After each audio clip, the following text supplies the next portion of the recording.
So hello everyone, we're back to the Aviary Attorney. I felt really bad about the fact that, well, one, I wasted a day, although maybe now that I think about it, I probably could have, maybe come across another witness or something like that. But I feel like I wasted a day, and so that just felt like it couldn't be overlooked. So I had to make sure that I could get as much information as possible. And so I've reloaded back to that specific day that I wasted, did all the things that I did originally, and then now I've come to the prison.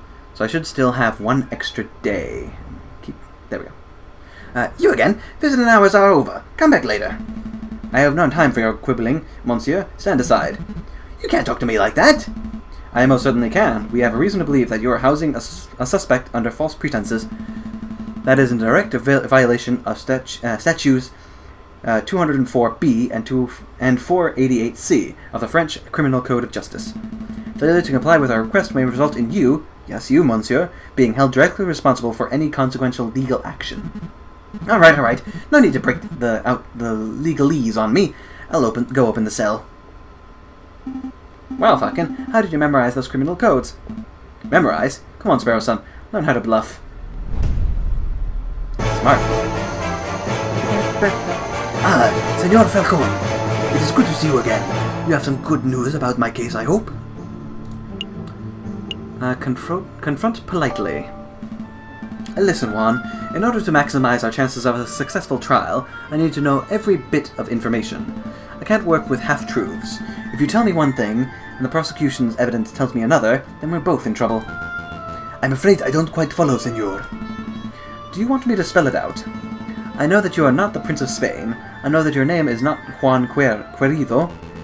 Where is this coming from? I assure you, senor, that I am who I claim to be.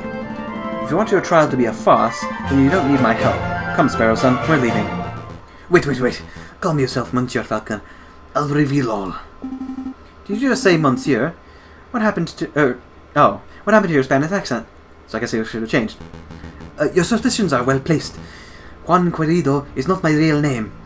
I am not a Spanish prince. That was just a persona I concocted for the purpose of getting arrested. Why would you want to get arrested? You're putting me in a difficult position, monsieur. If I tell you the full story, I would be putting someone else in danger. How about this? I'll tell you a story. I like stories. There was a girl, a mademoiselle, who was in a great deal of debt. Everyone has debt these days, monsieur. Indeed, but this particular mademoiselle is indebted to a very powerful man, and that man wished to collect. The mademoiselle had no means of paying, so the man offered her a deal. Murder this man, and I will forget what you are owed. Refuse, and I will reap what I am owed from your parents. With no alternative options, the mademoiselle accepted. But another man, a gallant knight with foolish, archaic notions of chivalry, heard the mademoiselle's story. The knight knew that the murder was inevitable, but he saw a way to take the fall in the mademoiselle's place. Do you understand what I'm saying, monsieur? I understand. The flower girl was poised to kill the king of Spain so that those wolves can start a revolution because of this guy being murdered. Put to death. I understand, monsieur. To be honest, it wasn't the subtlest of allegories. Storytelling was never my strong suit. But I'm glad that you're seeing things from my perspective. Hopefully that sheds some light on the situation. If I may ask, monsieur, why did you not just go to the police with the information you had? The police are not always an option. What is a man to do when the justice system itself is the problem? I'll let you know when I figure it out, monsieur. Dwell on it. Perhaps we should talk about something else in the meantime. What is your real name? Just out of curiosity. So what is your real name? What's in a name? It's just an empty label, a vapid reflection of who we really are. Today I'm Juan Querido, the Prince of Spain. Tomorrow I may be Bruno Reyer, a pauper living under the bridge of the Sine. But that doesn't change who I am or what I do. That didn't really answer my question. No, I suppose it didn't. But you're a smart bird, Monsieur Falcon. I suspect that you already know my real name. The investigator. You are Renard Vulpes, private investigator. Very astute. And you are Monsieur Falcon, private defense attorney. But that wasn't always your name, was it, Monsieur Falcon? Just like me, you know how to adopt a new persona on a whim. You changed your name, Falcon? I didn't know that. This isn't about me. Juan, Renard, Monsieur, we're trying to uncover the truth here. Of course. So what truth is it that you are attempting to uncover, Monsieur Falcon? I don't have any more questions for you, Juan. I think we've learned all we can for now. Really? I don't feel like we've learned very much. Oh, Monsieur Falcon, before I forget, could you find Mousy and ask him whether the birds have successfully flown south for the winter? Whether the birds have flown south? What is that? Some sort of code? Something like that. But rest assured, Monsieur, that this does directly pertain to the case. Well, if we have time, I'll be sure to let Mousy know.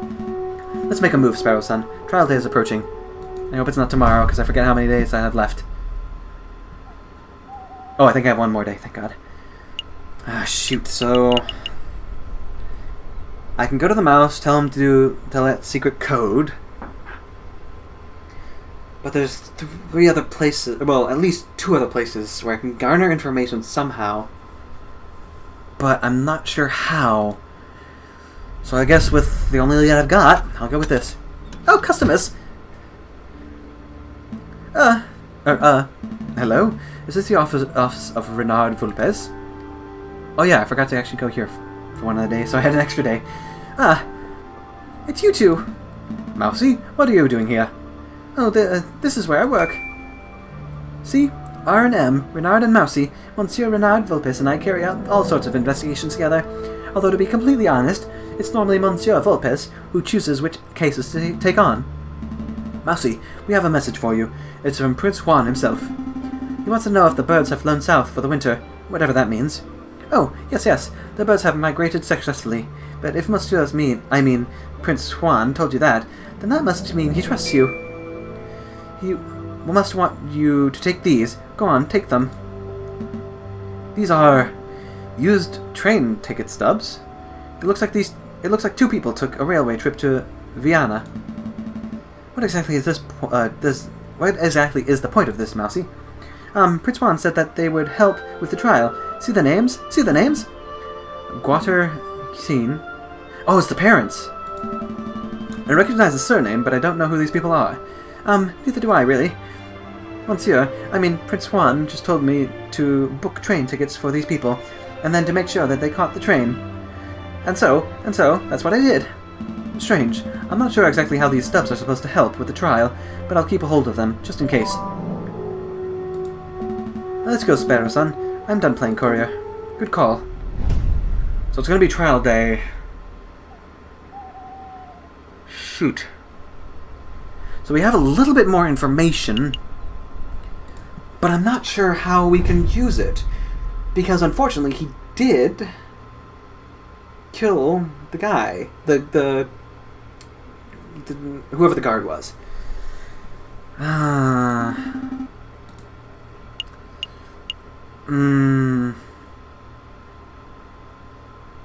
I'll say nope to try to save face. Actually, I think we might have a candle on this case. All the pieces are coming together nicely. Not really, but... Awesome, let's demolish this pompous prosecutor with walls of evidence. Senor Falcon, I trust everything is in order? Absolutely. I have every intention of bringing the truth to light in this trial. Ah, such confidence. That's magnificent to see. And bringing the truth to light, you say? An admirable goal. No more jousting at imaginary giants. Oops. I'll have you cease your yammering. The doors are open. Here we go, once again. Buena suerte, Senor Falcon. We will. Are we ready? As ready as we're gonna be. How's this gonna go? JJ. Severine? Nervous? Why would I be nervous? Oh, dang it, he says the same thing. Yeah. Well, cool your feathers, Falcon. Terrible. You can't even maintain a stoic facade. I thought this trial would be the perfect opportunity for you to redeem your previous embarrassments. But if this is how you act before the trial has even started... Oh, you pompous tail... Well, we can't have gone through this already. So, yada yada... Order... So on and so forth... Blah blah blah... A little, definitely. Blah blah blah... Blah blah blah... We already went over this last episode. 5 minutes, blah, blah, blah. So yeah, it's testimony. And then cross-examination. There we go.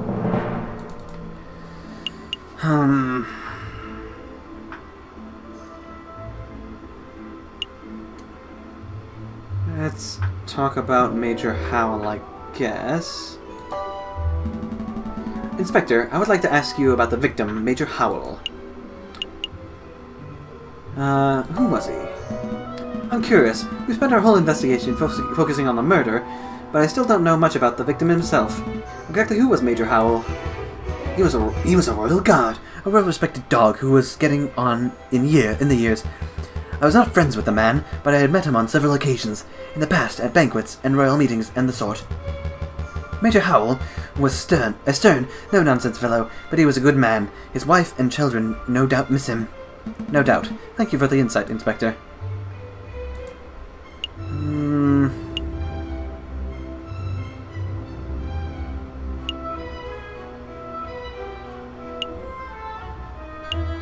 No, for now.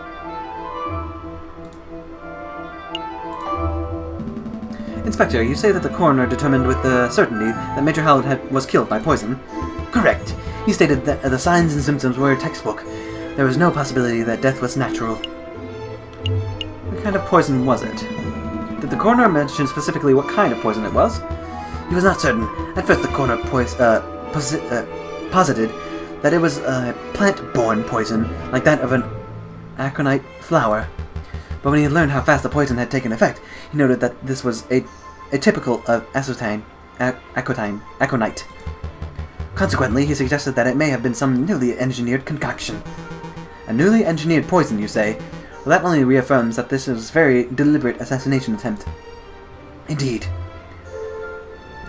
Yes. How was Major poisoned? How exactly was Major Howell poisoned? What was the delivery mechanism? His finger was pricked by the poisoned rose. He even commented out loud about it seconds before dying. All 22 citizens who witnessed the murder attested to seeing and hearing this.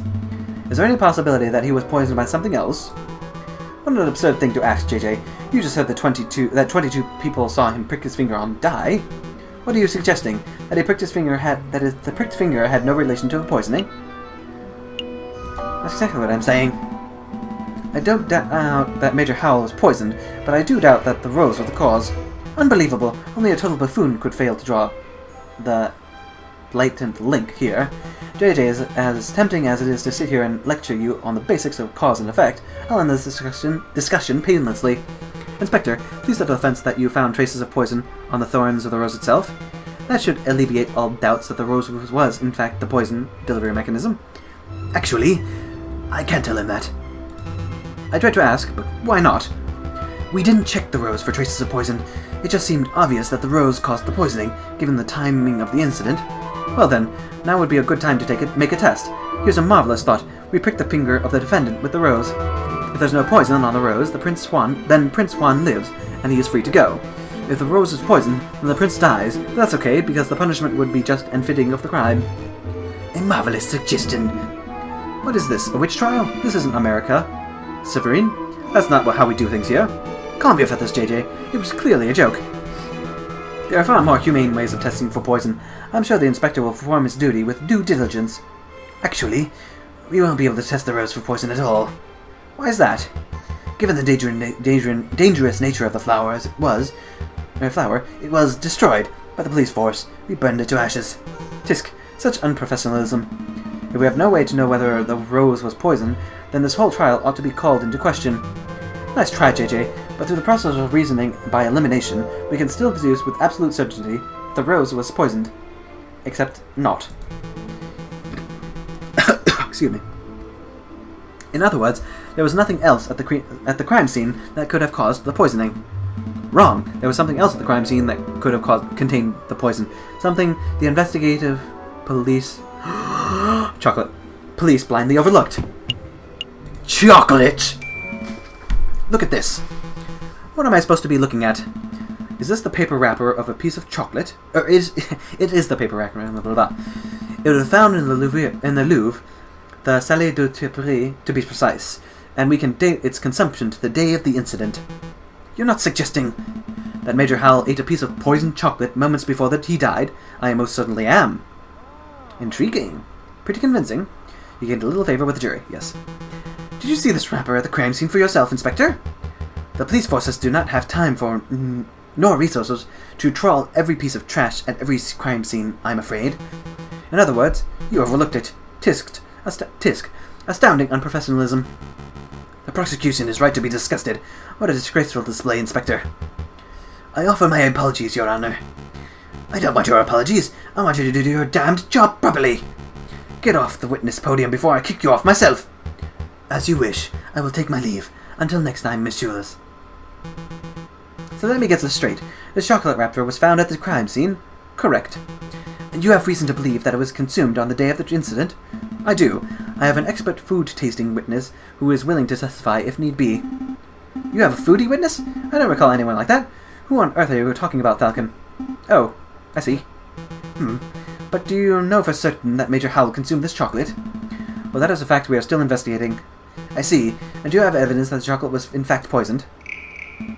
Again, that is something that may require a little more time to definitively prove. So then, in actuality, you do not have evidence that Major Howell consumed some poisoned chocolate. Instead, you have a solitary piece of rubbish that you plucked straight out of the gutter. That's weak, even for you, JJ. Let's move this thing along. I have another witness I would like to summon. He is the man who claims to have had an excellent view of people going in and out of the Louvre at the time of the incident. I call upon Monsieur Toussaint Kingsley. Could the witness please approach the stand and recite the oath? Hello. Oh, right, the oath. I swear to speak without hatred and without fear, to tell the whole truth and nothing but the truth. Please state your full name and occupation for the court. My name is Toussaint Kingsley. I am a person who fishes. A person who fishes? So you are a fisherman? Oh, is that how it is? I thought the French justice system was better than this. I beg your pardon? Here comes Toussaint Kingsley, the kingfisher. Clearly he must be a fisherman, because, didn't you hear? All kingfishers are fishermen. Well, you are carrying a fishing rod. And? Can a man not carry a fishing rod, reel, and bait without being branded a fisherman? Look, prosecutor is carrying a riding crop. Clearly he must be a horse jockey. Oh, for pity's sake. Fine, we can list your occupation as a person who fishes and not a fisherman. Thank you. Actually, why do you carry a riding crop, Severin? I've never seen you ride a horse. I don't know, JJ. Why do you, a 30-something-year-old with no health problems, carry a cane? This is veering quite far off course. Could the prosecution please get back to the question? Of course, Your Honor. Monsieur Kingsley, is it true that you were nearby the Louvre at the time of the incident? Yes, I was sitting upon a railing of the Pont des Arts. That's a new bridge that was just a stone's throw from the Louvre's south entrance, correct? That's right. And what were you doing at the time of the incident? I was fishing. Pfft, kingfishers, am I right, Falcon? So you would have had plenty of opportunity to see the people who entered and exited the place. Can you tell us who you saw? Well, the Louvre's a busy place. Naturally, I saw a lot of people. I keep trying to do this way too fast. But at 9 a.m., I saw the king, Louis Philippe, himself entering the building. He was surrounded by his entourage, of course. Then around 9:30, I saw a shifty-looking fox lurking around the entrance. Your Honor, I object to the witness' use of the term shifty-looking. It's a vague and biased description. No, really, he looked super shifty. I saw him rubbing his paws and cackling gleefully. Then I saw him take out a rose and carefully rub the stem. Rub the stem of the rose, you say? As if he were applying something to the flower, perhaps? Well, monsieur, I really shouldn't speculate. Of course, it was wrong of me to ask such a leading question. But yeah, it definitely looked like he was putting some sort of powder on the stem. Wow, even I wasn't expecting such a bold admission. Members of the court, it sounds like what we have here is a direct witnessing of the defendant readying the murder weapon.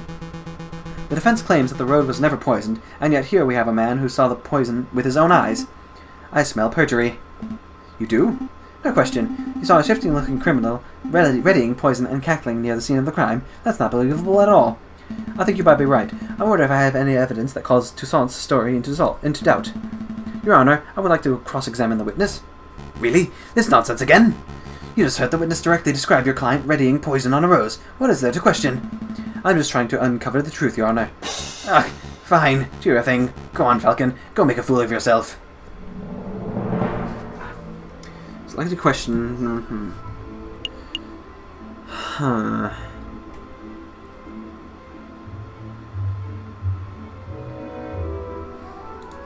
What sort of evidence do I have?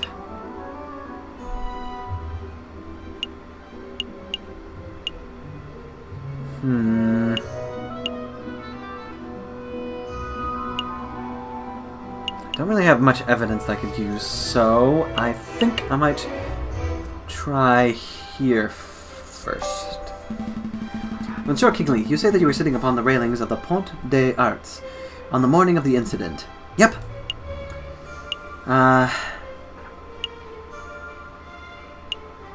This is a good fishing spot, I guess. Is the Pont des Arts a good fishing spot? I assumed you would be better off fishing upstream, away from the city. It's okay. You would think the pollution would scare off the fish, but some species thrive in it. I managed to catch a 70-centimeter zander from that spot the other day.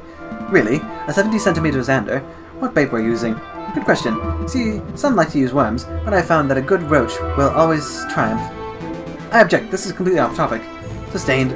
Discuss your fishy business once the trial is over. Do you have another question about the... Monsieur Kingley, you had a good view of the Louvre's south entrance, didn't you?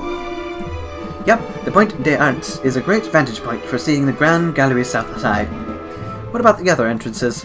The other entrances? You mean like if you were entering from the Tuileries Gardens or the Place de Carousel? No, I couldn't possibly see those areas from the bridge. But of course, that isn't relevant. Monsieur Kingley witnessed Prince Juan entering the south entrance with flower in hand, and that's what counts. What if Prince Juan didn't enter from the south entrance? What if he approached from the Louvre from the gardens? Because that's where he found the page. Right. Tuileries Gardens to the west. That's a big what if. Do you have any evidence that Prince Juan entered the Louvre from the Tuileries Garden? As a matter of fact, yes I do. I have definitive proof that Prince Juan approached from the west, not the south. Hey, I know what I saw, monsieur. I'm doubtful, too. Go on, JJ. Show us this definitive proof that Prince Juan entered from the Louvre from Tuileries Gardens. And le page. Look at this. A book page. Page 44 of Don Quixote, specifically. It is found just outside of the Louvre's west entrance. This proves nothing. I'm not done yet. Take a look at this. Don Quixote? This is the book Prince Juan has been reading in jail since his arrest. I believe he has had it on his person for some time. And yes, page 44 is missing. That was the first thing I checked. Do you realize what this means, don't you, Severine? The defendant was present in Tuileries Gardens prior to the entering of the Louvre. This also means that in all likelihood, the defendant entered the Louvre from the west entrance, not the south. He could not possibly have been seen by Monsieur Kingley from the Pont des Arts. What? I know what I saw, monsieur. A fine theory, Falcon, but maybe the defendant took the long way around. One can still travel from Tuileries to the Louvre's south entrance by walking along the river. An extra 2 kilometers of walking just to enjoy the pre-murder scenery. Let's not say silly things, Cocorico. Okay, maybe the defendant deliberately left the page there to mislead the investigation. Now you're the one who's blindly speculating. It's not blind speculation, it's a viable hypothesis. You are fond of logic, aren't you, Cocorico? Let's talk about Occam's razor. When torn between two seemingly equal hypotheses, we must side with the one that imposes the fewest assumptions. Which of these theories takes fewer assumptions? 1. The page from Juan's book fell out on his way to the Louvre's south entrance. 2. Prince Juan deliberately planted the page on the off chance that it would be discovered, then he took the long way around.